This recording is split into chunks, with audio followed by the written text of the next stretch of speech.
Bonjour les enfants, bonjour à tous, j'espère que vous allez bien, Shabbat Shalom, vous savez qu'on est aujourd'hui un jour très spécial, oui.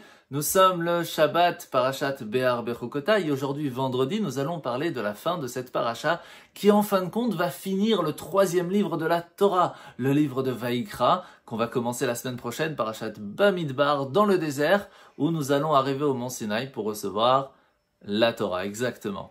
Alors c'est pour cela que, à la fin de la parasha de Behar Bechukotai, pour pouvoir mériter de recevoir la Torah, Hachem va nous rappeler une chose très importante. C'est le fait que lorsque l'on a quelque chose, il faut absolument ne pas manger tout seul, ne pas en profiter tout seul, mais de partager. C'est important, ce qu'on appelle aussi la tzedaka. Alors, ok, on a compris l'importance, mais qu'est-ce qu'on va tellement gagner de ça?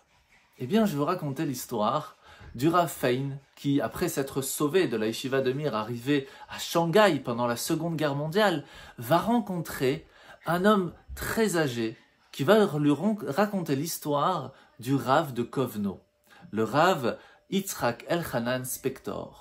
Alors qu'ils étaient en Russie et qu'il était vraiment difficile de vivre en Russie en faisant la Torah, que ce soit de faire Shabbat, de faire la Brit Mila, de manger kasher, c'était vraiment très difficile. Il y avait encore plus que ça, la difficulté de l'armée. Les Russes venaient comme ça dans les maisons, sans rien demander, attraper les enfants et les amener à l'armée. Et là c'était fini, on n'avait plus la possibilité de faire ni Shabbat, ni Kippour, ni rien du tout. Alors que faisaient les gens? Eh bien, ils prenaient de leur argent pour payer les gens de l'armée pour ne pas que leurs enfants aillent à l'armée. C'était trop difficile, les gens oubliaient la Torah, c'était une catastrophe. Alors c'est pour cela qu'un jour, une famille, ce monsieur-là qui raconte, dit « Mon père a réussi en fin de compte à ramasser un petit peu d'argent pour essayer de payer les gens de l'armée, le général, pour ne pas que j'aille à l'armée. Mais ce n'est jamais sûr à 100%, c'est possible que ça marche pas. » C'est pour ça qu'on est parti voir le Rav de Kovno. Et le Rav de Kovno m'a dit, « Toi, tu as tes connaissances, moi aussi j'ai mes connaissances et je peux t'aider à ne pas aller à l'armée. » C'est comme ça que mon père, raconte-t-il, a donné tout l'argent qu'il a ramassé au Rav de Kovno. 2 semaines plus tard, j'arrive devant le général qui me dit, « Ok, toi, pas besoin d'aller à l'armée, tu peux rentrer chez toi. » Waouh, j'étais trop content et je suis parti voir le Rav de Kovno pour le remercier. Comment vous avez fait? Vous avez contacté le président? Comment vous avez fait?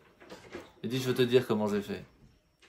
Quand tu es venu pour me parler de ton problème, juste à côté de toi, il y avait une dame qui était orpheline, qui n'avait pas d'argent, qui avait des enfants à nourrir. Et donc, qu'est-ce que j'ai fait? J'ai parlé à ma connaissance. Ma connaissance, c'est que lorsque l'on aide quelqu'un qui est dans le besoin, eh bien Dieu aussi aide quand nous on est dans le besoin. Et c'est pour cela que j'ai donné ton argent à cette orpheline et j'ai prié pour que toi et ton enfant soyez sains et saufs dans votre maison et que vous n'ayez pas besoin de passer par cette épreuve. Et c'est ce qui s'est passé. Hachem vous a sauvé parce que vous aussi vous avez sauvé quelqu'un. Voyez les enfants, quand on aide quelqu'un, Hachem lui aussi nous aide. Shabbat Shalom.